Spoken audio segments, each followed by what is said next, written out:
delight to welcome you today to Global Community Church. We are glad that you chose to join us. And if you're ever in the Tampa Bay area, let me be the first to invite you to join us at location 12101 North 56th Street in the Temple Terrace, Florida. If you have been blessed by these messages, I would like you to strongly consider supporting us through your prayers and financial support. You can give securely at globalchurchtampa.org or at our mailing address, Global Community Church, Post Office Box 290263, Tampa, Florida 33687. Again, it's my delight to welcome you. God bless you.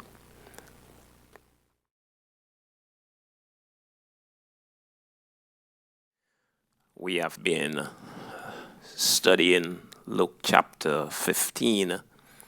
Very, very beautiful chapter indeed. And it has been called God's lost and found department. Because in that chapter, Luke chapter 15, Jesus gives us three stories, or one story with three different headings or three different ways of showing his theme. And so we've been talking about lost and found, celebrating God's relentless grace. You know the feeling of having lost something or having been lost yourself. You can't really say that to men because men never really get lost. They'll tell you, well, we were just looking at a different route or a shorter route. But we all have had experiences of losing something. It is a frustrating thing. What if that something that you have lost happened to be a couple of dead bodies? You say, dead bodies? Are you kidding? Well, this little story comes to us from Italy, and it says that an old Italian man lived alone in the country. He wanted to dig his tomato garden as he always did every year, but it was very difficult work. The ground was very hard. And his only son, who used to help him, a son named Vincent, was locked up in prison. So the old man really did not know what to do. So he wrote a letter to his son Vincent, who was in prison, and the letter said, I am feeling pretty bad because it looks like I won't be able to plant my tomato garden this year. I'm just getting too old to be digging up a garden plot. If you were here, my troubles would be over. I know you would dig the plot for me. Love, Dad. A few days later, his son Vincent wrote him a letter. He got the letter, and the letter simply said, Dear Dad, not for nothing, but don't dig up that garden. That's where I buried the dead bodies. Love, Vinny. At about 4 a.m. the next morning, FBI agents and the local police arrived and dug the entire area without finding any dead bodies. They apologized to the old man and left. That same day, the old man received another letter from his son, Vinny, and it said, Dear Dad, go ahead and plant the tomatoes now. That's the best I could do under the circumstances. Love, Vinny. Very, very funny story.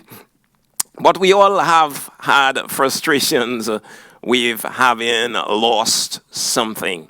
And there in Luke chapter 15, Jesus gives three stories of lost things.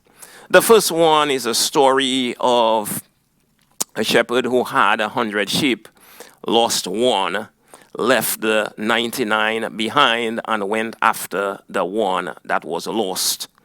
The second story talks about a woman who had 10 coins, and she lost one of those coins and swept the house, turned the house upside down in order to find that lost coin.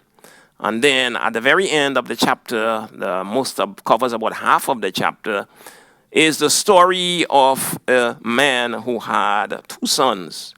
And the older one said to him, or the younger one said to him, "Dad, I have had it. I'm leaving home. Give me the share of my estate, of the estate that falls to me." And scripture says he went, took what the dad gave him. He went on a far country and wasted his substance. And, we'll come to that story and develop it a little later. But all 3 stories, Jesus is using them to demonstrate God's love for the lost, God's love for lost sinners. You will recall in Luke chapter 15 that the Bible tells us, beginning at verse 1 and 2, that the tax collectors and sinners were gathering around Jesus to hear him teach. And the Pharisees and scribes, they were not very happy. Turned to the disciples and said, "Why does Jesus allow these people to come close to him? Why does he eat with them? Why does he fellowship with them?" And so Jesus gave those 3 stories, those 3 parables, to demonstrate why he was allowing sinners to come close to him. And of course, in Luke chapter 19 and verse 10, it sums us the entire mission of Jesus. The Son of Man came to seek and to save that which was lost. So we have laid the foundation. We have looked at the context, why Jesus gave those 3 parables. So what we want to do now is to dig into the first one, the story of the farmer or the shepherd who had 100 sheep, lost one, and left the 99 behind in order to find that sheep that was lost. Now, we want to see 4 things from that story. Number 1, we want to see the reality of the lost. The reality of the lost. Secondly, we will look at the recovery of the lost, and then we will look at the restoration of the lost, and finally, we will consider the rejoicing for the lost. So let's go ahead and set the context. Let's go ahead and look at the setting. Jesus says that this shepherd had 100 sheep. And one of them, when he was doing his counting, when he was doing his reckoning, one of them he noticed that one was missing. And so, as a good shepherd, he leaves the other 99 with the other shepherds. Now, understand, as we set up the setting of it, the cultural background of it, you understand that in those days, shepherds generally, they worked together. Okay, when you think of when Jesus says this shepherd had 100 sheep, very likely all of these 100 sheep were not belonging to him. They had extended families, and the shepherds were, the job of a shepherd was looked down upon. The shepherds were looked down as being outcasts, unclean, especially by the Pharisees and the scribes. And so this shepherd is taking care of 100 sheep. Some of them belong to him. Some of them belong to the extended family. Some of them may belong to the neighbors that have basically entrusted him with taking care of the sheep. So as we look at shepherding, back in those days, shepherds in Judea had a very hard and dangerous task. pasture was scarce. The narrow central plateau was only a few miles wide, and then it plunged down into the wild cliffs, and the terrible devastation of the desert made shepherding very, very difficult. George Adam Smith wrote about a shepherd. Here's a few lines that he said concerning how hard the job of a shepherd was. He said, on some high moor across which at night the hyenas howl, when you meet him, sleepless, far-sighted, weather-beaten, armed, leaning on his staff and looking out over his scattered sheep. It was hard, hard work. So Jesus says this shepherd had 100 sheep. And out of that 100, one of them went astray. And immediately he left the 99 and went after the one that was lost. Okay, so let's look at the story of the lost sheep. You will find it in Luke chapter 15, beginning at verse 3, goes down to verse 7. All right? And I'm sure that you are familiar with the story, the context. Now, all the tax collectors and sinners were coming near Jesus to listen to him. And both the Pharisees and the scribes began to complain, saying, this man receives sinners and eats with them. And so he told them this parable, saying, what man among you, if he has 100 sheep and has lost one of them, does not leave the other 99 in the open pasture and go after the one that is lost until he finds it? And when he finds it, he puts it over his shoulders and he goes back home and he calls his friends together and say, rejoice with me, for I have found my sheep that have gone astray. Now, he's speaking to the Pharisees and the scribes. The Pharisees and the scribes, they were the religious elite, right? They were very religious. To them, everybody who did not follow their ways exactly how they prescribed it, that person was looked upon as an unclean person. That person was looked upon as a notorious sinner. The Pharisees definitely did not like the tax collectors. In fact, no one liked the tax collectors, but the Pharisees especially despised the tax collectors. They considered them to be traitors. They considered them to be outcasts. They considered them to be unclean. They considered them to be notorious sinners. And so Jesus says to them, Jesus looks at them and says, now, which one of you, if you have 100 sheep? Now, just for Jesus to get them and to the point of they considering themselves as possible shepherds, that in itself was an insult to them. Because they looked down upon shepherds. You know, shepherds were not highly regarded in those days. In fact, nobody really considered them to be of any importance. And especially the scribes and the Pharisees, they excluded the shepherds from any kind of respectable life. All right? So Jesus says, put yourself in the situation that you are a shepherd. And you have 100 sheep. And one of them is lost. What do you do? And of course, he's looking for, it's a rhetorical question. He knows exactly what they will do, and they themselves know there is no way that as a shepherd in those days, you have 100 sheep and one is lost and you say, no big deal, I still have 99. No. Because if you were taking care of sheep and most of them did not belong to you, because shepherds were looked upon as being thieves, They were notorious people. They were despised people.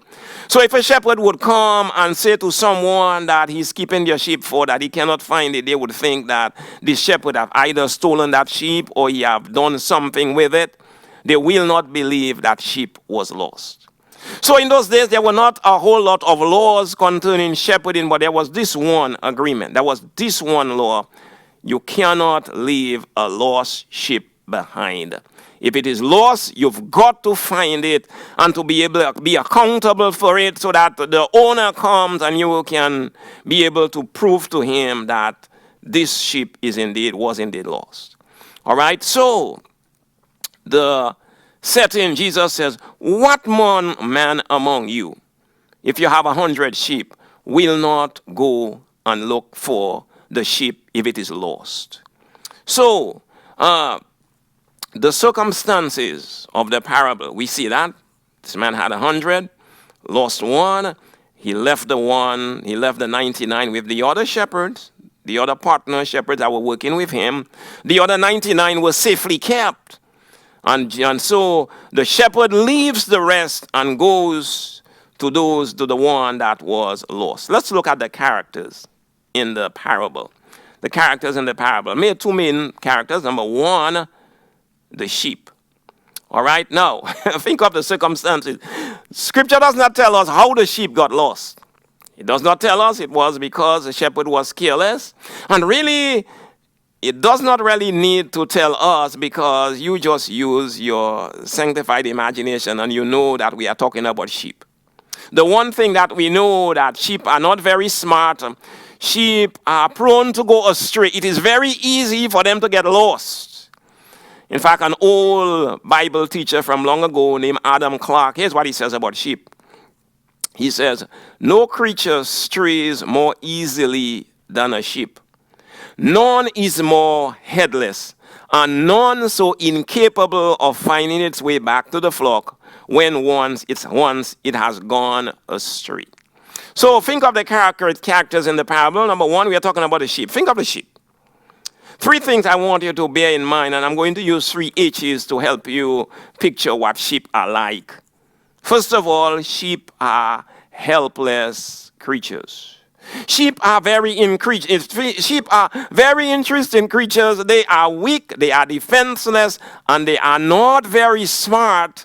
They wander away quite easily if not attended to.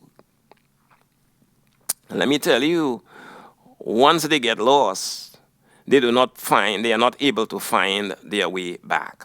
Lost sheep don't make their way back to the fold, back to safety of the shepherd's care, because they just do not know how. They just don't know how to get back. You just compare sheep to some other animals and how they behave. A horse can find its way back if it is lost. A cow can find its way back home if it is lost. A cat can find its way back home. In fact, have you ever tried to get rid of a cat? Hard to get rid of a cat. Somehow the cat can find its way back home. But very difficult. Sheep cannot find their way back home. That is why they need a shepherd. Immediately, the shepherd understands the danger of the sheep. He's not going to be able to find his way back home because he's just not wired for that. So the shepherd realizes, if I do not go out after that sheep, he will never find himself back home. So the sheep, my friend, they are helpless. They just cannot help themselves. They are totally dependent upon the shepherd. Second thing I want you to see, the second H about sheep, they are headless. It doesn't mean they don't have head. It means that they can't use their head. They can't use their brain. Sheep are intellectually challenged. They do not have much brain power. You know that? Now, think of the other animals that people have used as pets. They can train them to do various things. You can teach a bird how to speak. I've seen parrots and their owners teach them how to speak. You can train a dog to do all kinds of things. Dogs can help the blind. Dogs can be trained to sniff out bombs and drug dealers. It's amazing. Think of what other animals can do. You go to the zoo and you see what they train these animals to do. It is amazing what people can train animals to do. Do you know what a sheep can be trained to do? You're right. Nothing. Nothing at all. So the sheep are helpless. The sheep are headless. They don't have much brain power. The third thing I want you to see about sheep is that sheep, they are hopeless. They are hopeless. Sheep are defenseless against their enemies. A lost sheep, my friend, is an easy target for wolves, for coyotes, for other hungry creatures. Sheep are easy targets because they don't know how to defend themselves. They are just not wired for flight or for fight. If you come to a horse and you attack him, a horse can run and he can kick. A dog can bark and he can bite. A cat can scratch. And even a small creature like a skunk. You know what a skunk can do, right? You don't? You heard a little story about a skunk. This fox conquered a skunk, or he came in a situation where he had the skunk and a little baby skunk cornered. He said, "I got you now." They didn't know where to go. All right? And the mother skunk looked up at the fox, and then she looked at her little children, baby skunks, and she said, "Children, let us spray." Not pray, but spray. You know that the stench that comes from a skunk can chase away anything. So even as small as a creature as a skunk, he can defend himself, but sheep are defenseless. I truly pray that this message has been a blessing to you. And I encourage you, do not hesitate to be obedient as the Lord tells you what you need to do in response to His word. But don't forget to subscribe to this channel. Remember, you can hit the notification button that you will not miss any of our future sermons. Again, God bless you, and it's truly a delight to share this ministry with you.